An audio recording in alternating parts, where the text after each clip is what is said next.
Thank you for the privilege of your time today.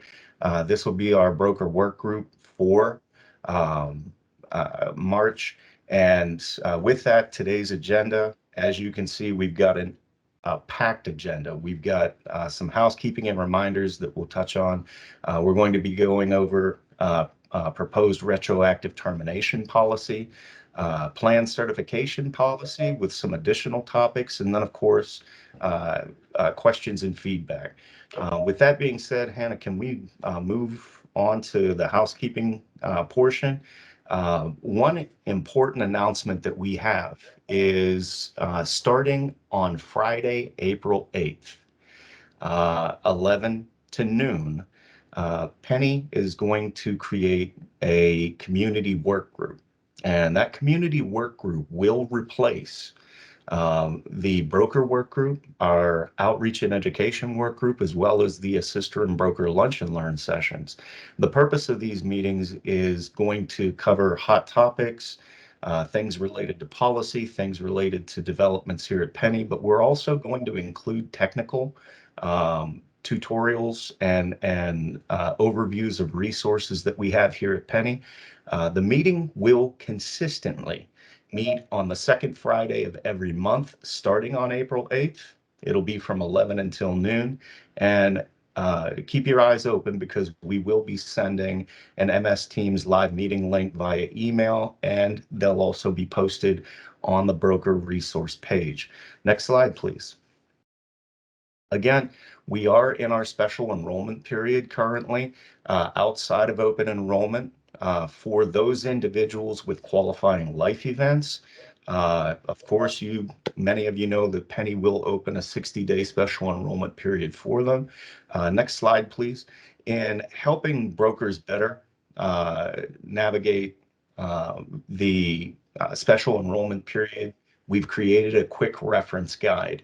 And that is available on the broker resource page here at Pennie.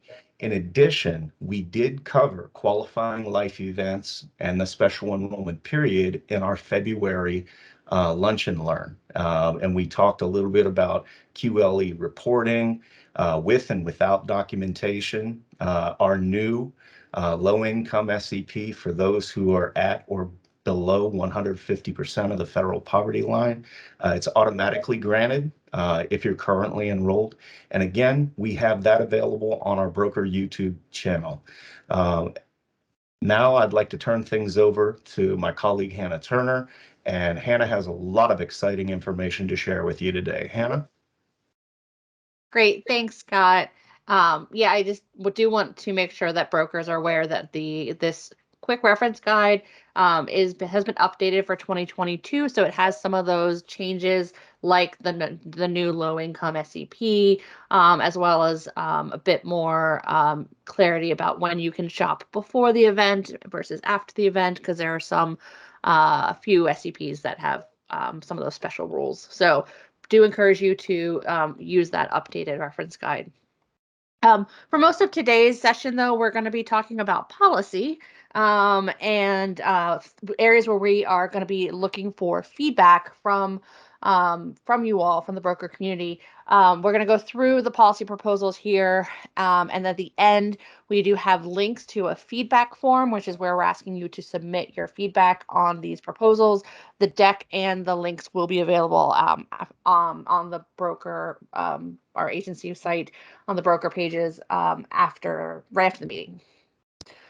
So the first policy we want to talk about is our proposed retroactive termination policy. And again, we are seeking feedback on that.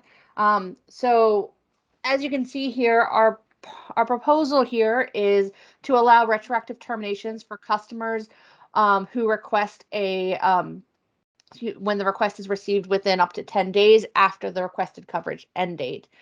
Our goals here are really just to clarify some of those scenarios when we can provide any retroactive termination requests, minimizing overpayment of APTC, as well as supporting the customers processing when they have a 10-day free look period. I jumped ahead to that in the benefit section. So really we want to, we've seen some issues with customers who kind of wait until the day they get their new ID card for when they gain other coverage. They wait until that point to actually request the termination of their coverage through Pennie. That means it's usually the first or second day of the new month of coverage. And without the retroactive termination policy, then they would be stuck and being double covered for a month. And then, of course, in addition, Pennsylvania does have a 10-day free look period rule in the insurance code. So this policy would align with that 10-day free look as well.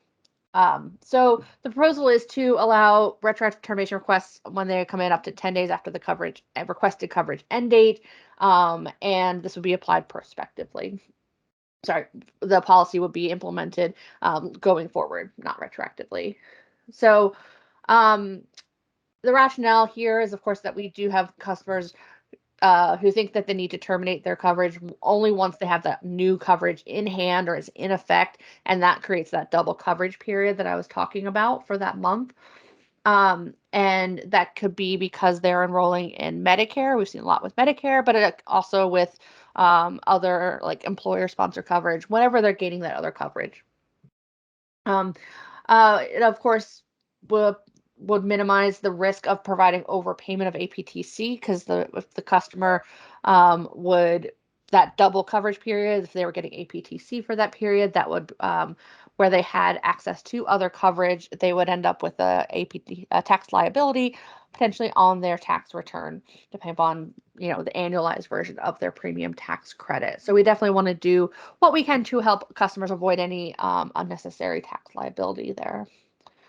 And then also just recognizing that sometimes customers their requests aren't able to be processed in real time. So just allowing a little bit of administrative processing time so that customers, again, are not ending up with that double coverage period. So our proposal is just illustrating more what that would look like. So in the first example here, a customer would call as late as April 10th, requesting coverage terminating effective 3/31. That would be permitted. That would be approved. So the coverage would be retroactively terminated.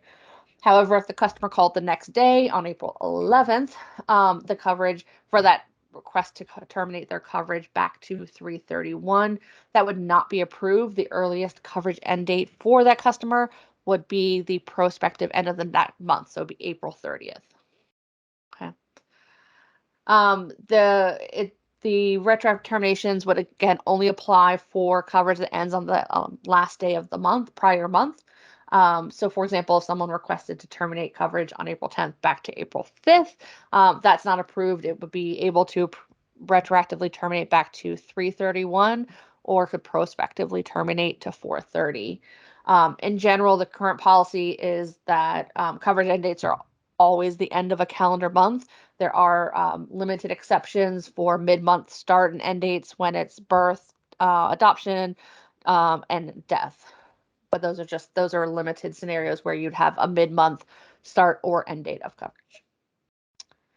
And then just noting that there's no extension of the 10 calendar day period for holidays or weekends. It's already a sufficient period of time to allow people to report appropriately. Okay.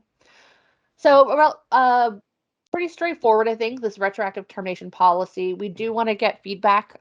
So we, again, will have the form at the end of this deck, and then the meeting form will be available for you to provide your feedback. For those who are not familiar with our policy development process, we generally bring our policy proposals to stakeholders to get feedback, and then review that feedback and provide staff recommendations to our board, where we then the board then approves the policy. So that's where we are leading to for this policy proposal here. So the next part of the session, we want to talk a lot more about plan certification policies, and we'll do a quick recap of the plan certification policy for 2023. So yes, we are already talking about 2023 plan year. This policy was approved by the board on February 17th for the upcoming year. And quick recap of what plan certification is. It's a policy that applies to all QHP, so all the health plans and all the qualified dental plans that are offered through Pennie for that plan year. We do go through this exercise every year to reestablish our plan certification policy. And these requirements are in addition to any of the federal or state requirements that apply to, qualified health plans and qualified dental plans. So this is not a replacement of those existing requirements. This is above and beyond, in addition to be able to be offered through the exchange. So for 2023, our board did approve actually carrying over our 4 policies for that we had in place for the 2022 plan year. This includes coverage for COVID-19 in coordination with the CARES Act, that federal law. It also includes our renewal plan mapping and meaningful difference standards that we've had since Pennie's inception, actually. And then it does carry forward the 2022 new policy that we put in place that was that commission disclosure for producers. This, if we have time, we can recap this at the end. Do have included in the deck the appendix for these proposed policies, feedback, and recommendations. It'll be a recap for those of you who were at the board meeting, but did want to let you know that we did get approval to continue those policies for 2023 plan year. But for now, we want to spend today talking about some of the additional plan certification policy topics that are not necessarily for 2023 plan year, but are things that we would maybe take a little bit more time for implementation, and we do need to get some more feedback from stakeholders so that we can determine the right, the next steps to take for those topics. So our first topic here is around identification of plans with limited provider networks. Limited networks, narrow networks, kind of pick your terminology. Really we're talking about something that is above and beyond the minimum networks adequacy standards that already apply to all the health plans offered through Pennie. PID enforces that in their annual review of plans. So we're looking to not change that minimum network adequacy standard, but to provide some tools for customers that would help them in their plan shopping to better identify which plans are in this more broader network category or in this more limited narrow network category. Right now, as I'm sure you're all familiar with Pennie's plan shopping tools, we do have a provider search tool that allows customers to identify which plans include in their network any specific providers that they want to search for. But what's missing, or what's not included in that and potentially missing here, is a tool that gives a broader, more general characterization of the provider network size. As we know, generally speaking, plans with narrower networks tend to have lower premiums. And so the concern, of course, is that customers who shop based on price may end up in a plan with a more narrow network, not necessarily understanding that. And then by the time they realize it, it's too late for them to change a plan. So the question then is, this does create this challenge for us of how do you then define these limited provider networks? And given the large diversity of this plans and plan offerings across the state of Pennsylvania, it's also important that that definition would need to be able to be applied equally to all of the insurers. So, for example, you need to account for different geographic differences in provider networks. So a plan that is maybe considered limited network in a more urban environment may have the same number of providers as a quote broader network plan in a more rural area. And looking at what other states have done, other states have used create a standard that says a certain threshold of the available providers in a service area is the definition for whether a network is narrow or broad. Narrow or not narrow, I guess, is really the terminology. And so that would help to account for some of those geographic differences. So the proposal here is really, we're trying to identify whether there's a need for this, and if so, what that standard would look like. And then if there was need, obviously developing the standard and then implementing that in the Pennie plan shopping. Obviously, our goal here, of course, is to make sure that customers have a full understanding of the plans that are available to them and are making the right decision for their needs. And helping to decode plan information for customers. And of course, the challenges we've talked about with the diversity of service areas and plans across the state of Pennsylvania makes it difficult to establish a kind of clear definition of what qualifies as a narrower network plan. Potential challenges also include adverse selection. Are customers going to see a narrow network label and then simply filter that out and not even look at those plans? And there's often some feasibility issues, technical issues that would require regulations, but also technical things for implementation of the changes to the plan shopping portal once all of these steps would be established.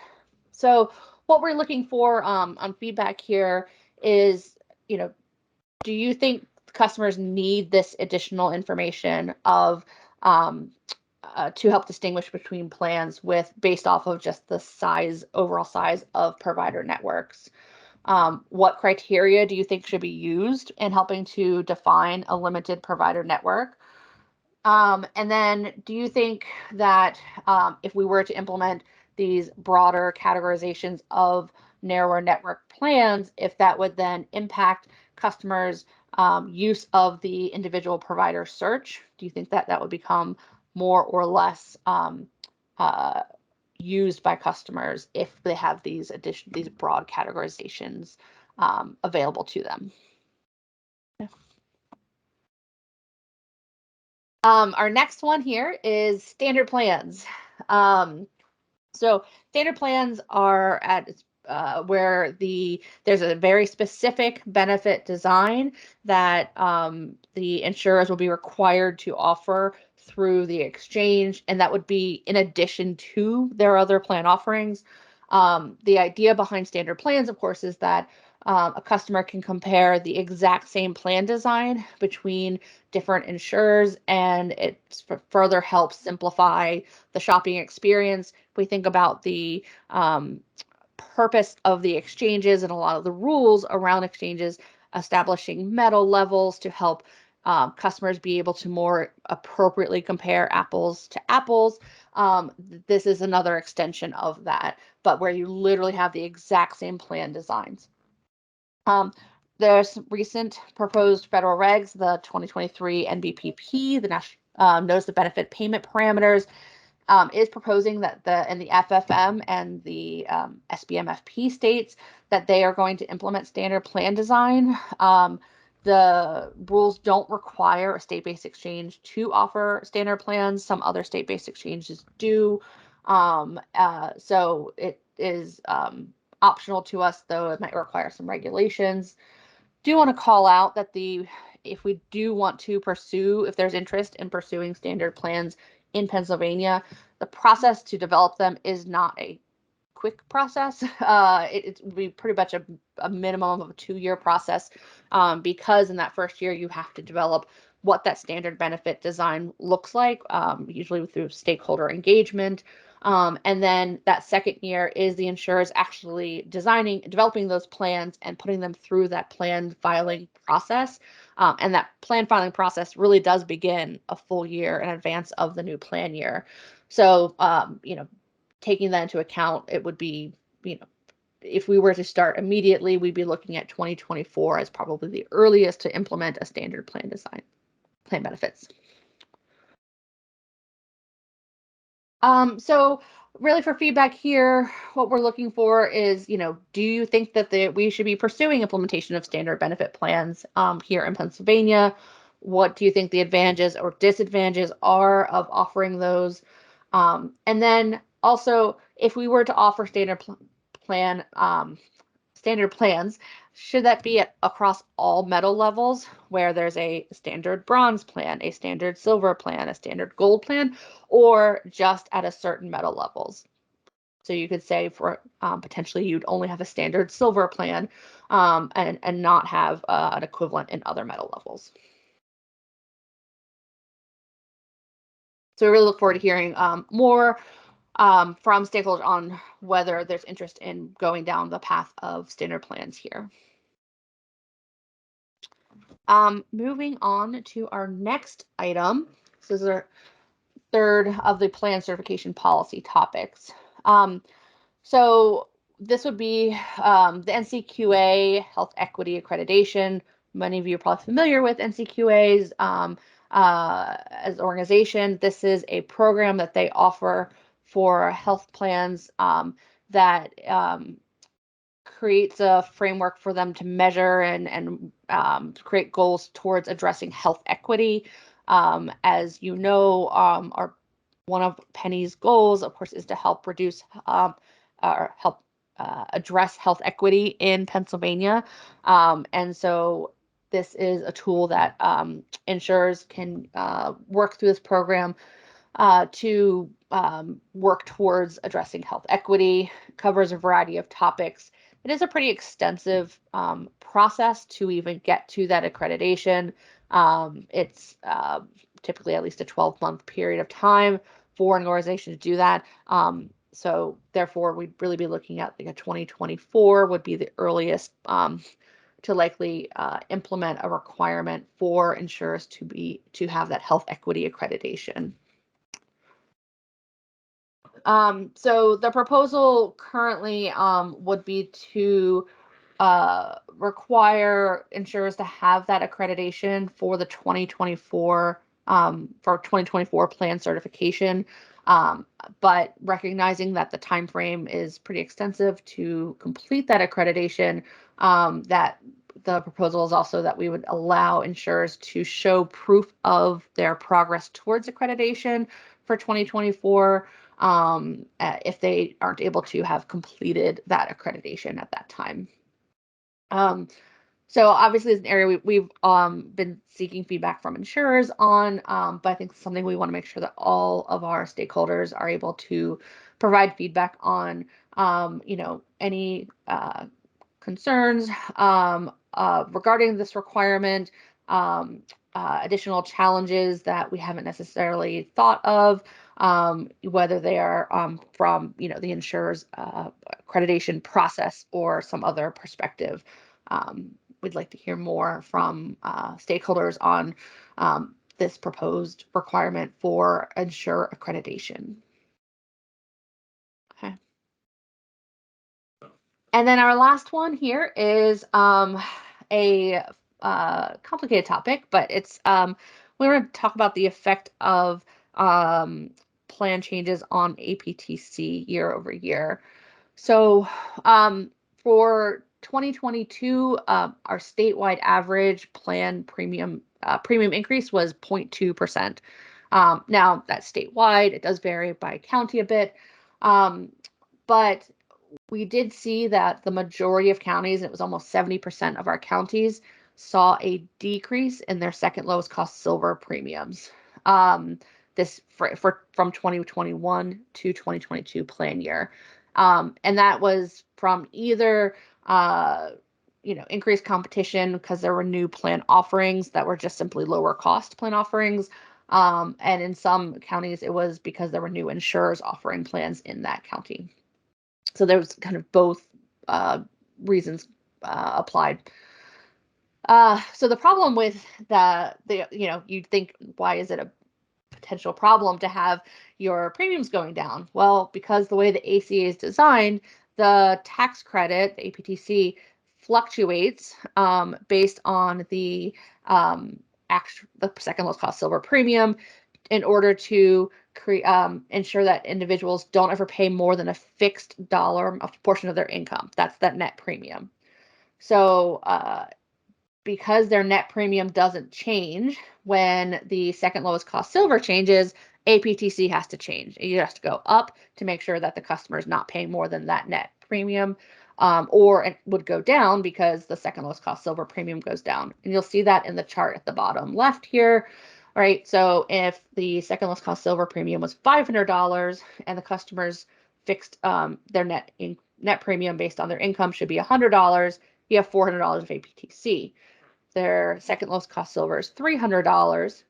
You haven't changed the amount of net premium that they should be paying each month. It's still $100. So the APTC is less. It's only $200 now. So when that second lowest cost silver decreases, APTC decreases as well. But when your own premiums for your current plan are not changing year over year and your second lowest cost silver goes down, that means your APTC is lower and you're actually going to pay more for that same plan at the same premiums for the next year. So we do show here, some of the range of second lowest cost silver decrease and how many counties it impacted. And we were seeing 10 to 20% impacted decrease in second lowest cost silver premiums. That impacted about 51% of Pennie customers for 2022. So we saw a real impact of this this year. So the problem is this is sort of how the tax credits are designed. And so we don't have a lot of control over how APTC is calculated. We also don't really have control over how premiums are reviewed and approved by the insurance department. They have all sorts of actuarial rules and regulations that they have to follow. And so sort of this is how this works by design. But it does create these unfortunate situations where customers can experience a increase in their net premium when their underlying gross premium hasn't changed. So what we're looking for feedback here is really, what role do you think the exchange has in helping to address annual changes in APTC, the ones that are caused by these changes in the underlying second lowest cost silver premiums?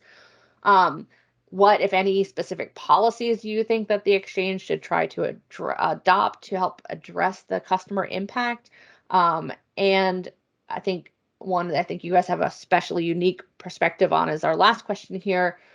Want to understand, do you think customers actually understand these annual fluctuations in APTC? And if not, what sorts of tools will be helpful to further educate customers on this topic? So here we have, we see an issue, we see customers being frustrated, and really we're looking for kind of what do you think we can do to help address that, whether it's through policy, education. We're very open to suggestions on this topic. And I think given your role working with customers, it would be really helpful to hear a lot more about your perspective on how customers understand this process and what would be helpful to help them better understand it. So I apologize, we are full up on time here, but those were, we definitely appreciate your listening here. We do have forms for feedback for both these broader plan certification topics, these last four that we talked about. We are looking for feedback by I think that's next Friday. This form is live and available now. For the retroactive termination policy, that's that 10-day retroactive termination policy. Do you have a little bit more time for feedback on that? Looking through like mid to late April, we will be taking that to the board. Our next board meeting is in early May. I think it's May 10th. And then as always, we do, if you have any questions or feedback, we always welcome that. You should definitely start with the, calling customer service. This is the dedicated broker service line, the 844-844-4440.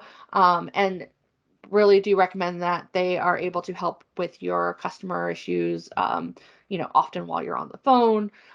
If you are not able to get the help through the customer service team, you can always reach out to us at brokers@pennie.com as well. And before I wrap it up, just wanted to show we do have, like I said, the appendix here. This is part of the deck that will be available on the broker work group website as well. So if you want to check that out and see everything that we got approved through the last board meeting, please do that. Scott, handing it back to you. All right. Thank you so much, Hannah. And thank you again, everyone, for the privilege of your time today. We do appreciate it. And just remember that you'll see an MS Teams live meeting link soon for the Pennie Community Work Group on April 8th. So thank you so much. Be safe and have a peaceful weekend.